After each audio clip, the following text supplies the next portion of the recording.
Assalamualaikum warahmatullahi wabarakatuh. Selamat siang Bapak Ibu sekalian.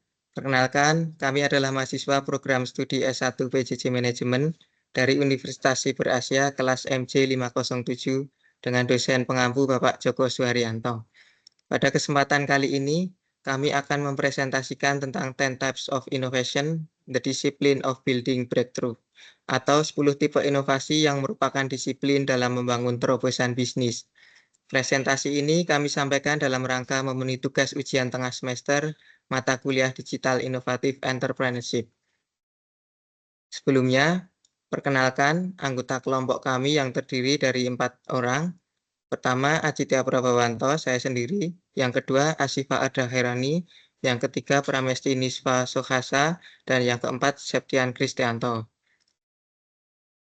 Next. 10 Types of Innovation adalah sebuah framework yang dikembangkan oleh Doblin, sebuah firma konsultan inovasi. Framework ini mengkategorikan inovasi menjadi 10 dimensi yang berbeda dan terbagi dalam 3 kategori utama. Model ini menekankan filosofi penting bahwa inovasi yang paling transformatif jarang hanya fokus pada produk semata.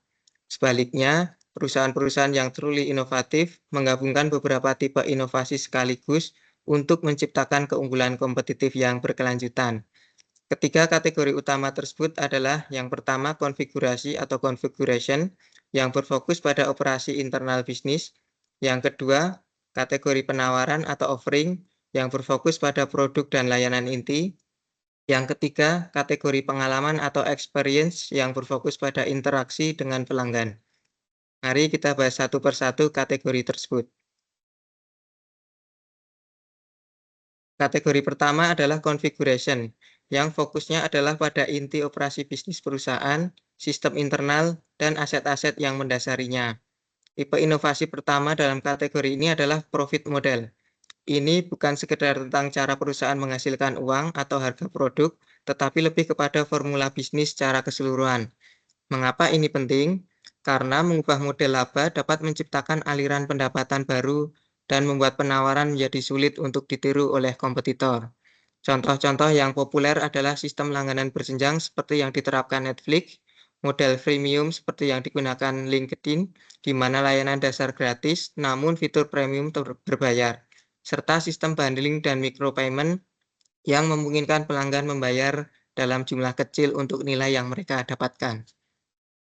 Tipe inovasi kedua adalah network. Ini memanfaatkan aliansi, platform, atau ekosistem pihak ketiga dalam rangka memperluas kapabilitas perusahaan. Mengapa ini penting? Karena dengan berkolaborasi, perusahaan dapat menambah kapabilitas tanpa harus membangun semuanya sendiri. Ini juga menciptakan efek jaringan atau networking effect yang sangat powerful. Contoh konkretnya adalah sistem franchise yang memungkinkan ekspansi cepat, open innovation di mana perusahaan membuka platformnya untuk inovator eksternal, dan kolaborasi dengan desainer atau brand lain untuk menciptakan produk eksklusif. Next. Tipe ketiga adalah structure atau organisasi. Ini berkaitan dengan konfigurasi aset internal, baik itu talenta maupun struktur organisasi, yang memberi keunggulan kompetitif. Mengapa ini penting? Karena struktur organisasi yang tepat atau pengelolaan talenta yang efektif dapat meningkatkan produktivitas dan mendorong inovasi berkelanjutan. Salah satu contoh terbaik adalah sistem insentif saham pegawai yang membuat karyawan merasa memiliki perusahaan dan termotivasi untuk berkontribusi maksimal terhadap kesuksesan perusahaan. Tipe keempat dalam kategori configuration adalah proses. Ini mencakup proses-proses unik dalam produksi, delivery, ataupun operasional yang dapat menurunkan biaya atau meningkatkan kualitas dan kecepatan. Mengapa ini penting? Proses innovation sangat sulit untuk ditiru oleh kompetitor dan dapat menurunkan biaya tetap secara signifikan sehingga memberikan margin yang lebih baik. Contoh klasik yang sangat terkenal adalah Lean Manufacturing dari Toyota yang merevolusi industri otomotif.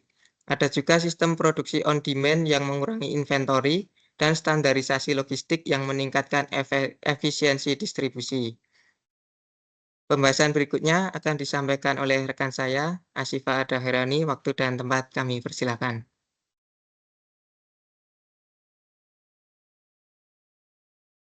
Baik, untuk Inovasi yang berikutnya yaitu offering, di mana inovasi ini fokus pada produk atau layanan inti perusahaan dan fitur-fiturnya. Untuk tipe dari offering yang pertama yaitu product performance, yaitu perbaikan fitur, kualitas, keandalan, atau kemampuan inti dari produk.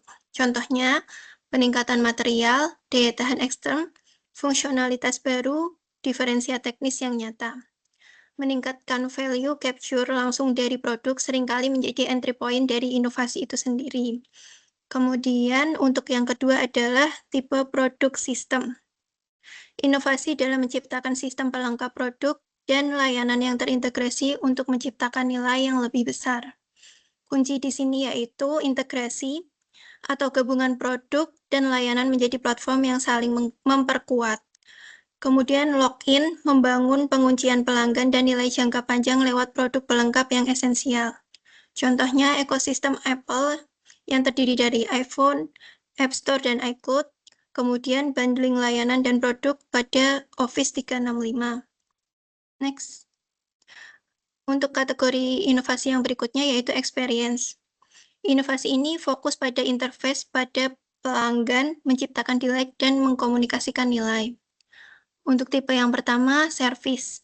Layanan yang menyertai produk berupa dukungan, instalasi, training yang dapat menambah nilai produk. Mengapa service ini penting? Karena layanan dapat menjadi pembeda utama agar penawaran berfungsi optimal. Contohnya, garansi premium, kemudian konsultasi bisnis 24 jam selama 7 hari. Kemudian untuk tipe yang berikutnya ada channel, yaitu cara sebuah produk atau layanan disampaikan kepada pelanggan, apakah online, offline, ataukah omnichannel. Mengapa ini penting? Karena saluran yang tepat dapat memperbesar akses pasar. Contohnya, direct to customer, kemudian ada marketplace. Next. Untuk tipe yang berikutnya yaitu brand atau merek. Brand atau merek itu merupakan identitas dan positioning yang membedakan suatu produk. Mengapa ini penting? Karena brand yang kuat dapat mempengaruhi willingness to pay dan loyalitas. Kemudian yang selanjutnya ada customer engagement, yaitu cara membangun hubungan yang emosional interaktif dengan pelanggan dapat melalui interaksi, pengalaman, ataupun komunitas. Mengapa ini penting? Karena customer engagement meningkatkan retensi dan viralitas. Contohnya, melalui adanya komunitas pengguna maupun co-creation platform. Next. Kelompok kami mengambil studi kasus 10 Types of Innovation pada Apple Inc., yaitu perusahaan yang dikenal sebagai salah satu yang mahir dalam menggabungkan inovasi pada ketiga kategori ini untuk menciptakan keunggulan kompetitif yang hampir tidak tertandingi. Untuk penjelasan terkait studi kasus ini akan dilanjutkan oleh rekan saya, Pramesti. Baik, terima kasih Mbak Asifa. Selanjutnya kami akan memaparkan dari 3 kategori tadi dan 10 types inovasi, kami akan membedahnya satu persatu.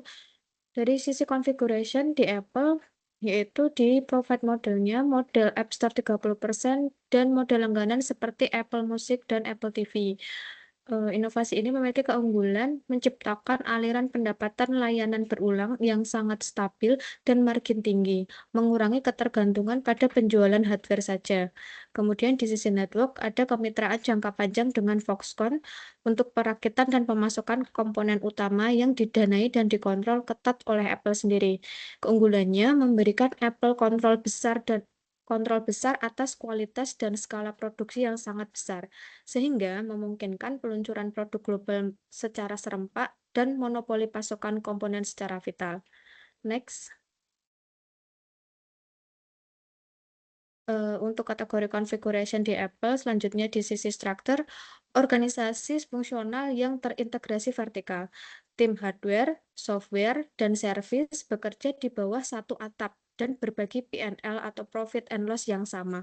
Keunggulannya menghasilkan integrasi produk yang mulus seperti chip M-series yang dirancang khusus untuk macOS yang tidak dapat ditiru oleh kompetitor yang membeli operating system dan chip di vendor yang berbeda. Di sisi proses, manajemen rantai pasokan dan logistik yang superior. fokus pada inventaris just in time yang ekstrem. Keunggulannya, margin keuntungan yang tinggi karena biaya produksi dan penyimpanan yang diminimalkan, serta kemampuan untuk merespon perubahan permintaan pasar dengan sangat cepat. Selanjutnya, untuk kategori offering pada Apple, pada produk performance-nya, Apple Silicon atau M-Series dan A-Series. Apple tidak lagi bergantung pada Intel. Dengan mendesain chip sendiri, mereka mencapai efisiensi daya dan performa per watt yang jauh melampaui standar industri. Hal ini adalah diferensia teknis murni yang membuat Mac dan iPhone terasa lebih cepat dan tahan lama dibandingkan kompetitor sejenisnya. Keunggulannya, memberikan kinerja dan efisiensi daya terdepan di industri, membedakan Mac dan iPhone dari para kompetitor seperti Windows dan Android secara signifikan. Next, Mas. Kemudian untuk kategori offering pada Apple di product system, yaitu The Ecosystem Wallet Garden. Kekuatan Apple bukan pada bukan pada satu alat, melainkan koneksi antar alatnya. AirDrop and handoff, yaitu memindahkan pekerjaan dari iPhone ke Mac secara instan. Lalu adalah integrasi hardware. Apple Watch membuka kunci Mac, lalu iPad dapat menjadi layar kedua. Keunggulan ini meningkatkan biaya perpindahan atau switching cost bagi konsumen, mendorong mereka untuk membeli lebih banyak produk Apple, yaitu iPhone, iPhone Watch, Mac, iPad, untuk memaksimalkan manfaat Apple itu sendiri. Selanjutnya, untuk selanjutnya dari kategori experience pada Apple akan disampaikan oleh Mas Septian. Silakan. Untuk kategori experience pada Apple, yang pertama mengenai service adalah pembukaan Genius Bar di Apple Retail Store dan Apple Care. Jadi Genius Bar adalah sebuah toko yang melayani layanan punah jual dan perbaikan yang dilayani oleh staf yang dijuluki dengan Genius Staff. Keunggulan kompetitifnya yaitu mengubah layanan purna jual menjadi titik diferensial dan loyalitas, memberikan dukungan yang premium, dan personal yang menguatkan citra Apple. Kemudian, yang kedua adalah mengenai channel, yaitu pembukaan Apple Retail Store yang bukan sekedar toko, tapi town square dengan desain minimalis, tata letak, dan lokasi yang premium. Jadi, Apple Retail Store itu dibuka di tempat-tempat yang strategis seperti mall yang besar atau di luar negeri itu biasanya di dekat town square. Memberikan keunggulan kompetitif yang memberikan pengalaman hands-on yang terkontrol dan premium, memungkinkan Apple dalam mengkomunikasikan nilai produknya tanpa perantara dan maksimalkan marginnya. Untuk kategori berikutnya adalah brand. Di Apple sendiri memiliki slogan yaitu Think Different atau berpikirlah yang berbeda. Apple tidak hanya menjual spesifikasi, mereka juga menjual identitas. Janji merek mengenai privasi, kesederhanaan, serta estetika memungkinkan Apple dalam menetapkan harga yang premium. Jadi di Apple itu mereka tidak hanya menjual tentang produknya aja, tapi juga Apple sendiri, yaitu identitasnya sendiri. Jadi orang-orang yang sudah beralih ke Apple, maka berikutnya mereka akan tetap ke Apple terus. Keunggulan kompetitifnya memungkinkan Apple menjustifikasi harga premium yang jauh lebih tinggi ketimbang kompetitornya, karena di loyalitasnya, serta menciptakan loyalitas emosional yang kuat dari konsumen. Kemudian, experience Apple yang berikutnya adalah mengenai customer engagement. Hal ini berkaitan dengan interface iOS dan macOS. Interface penggunanya di iOS dan macOS yang intuitif dan fokus pada privacy. Jadi di interface-nya Apple, baik itu iPhone, iMac, dan kawan-kawan, itu biasanya tidak banyak berubah. Jadi mengurangi kurva pembelajaran dan produk yang terasa mudah dan aman digunakan, sehingga meningkatkan delight pengguna dan memicu word of mouth yang positif. Untuk usulan inovasi, kami mengangkat inovasi pada bagian network, yaitu Apple Green Developer Alliance. Meskipun Apple sudah maju dalam hardware hijau, namun mereka masih dapat menjadi platform keberlanjutan bagi software. Konsep aliansi memberikan insentif potongan komisi App Store atau API eksklusif kepada developer yang membuat aplikasi hemat energi dan rendah jejak karbon. Hal ini akan menciptakan keunggulan kompetitif bagi Apple, yaitu menciptakan standar industri baru dalam ESG atau Environment, Social, and Governance, dan menarik talenta developer yang sadar akan lingkungan. Hal ini akan membuat Apple dapat menjadi platform keberlanjutan bagi aplikasi. Demikian presentasi yang dapat kami sampaikan. Mohon maaf apabila ada kesalahan dan mohon koreksinya, Bapak. Wassalamualaikum warahmatullahi wabarakatuh.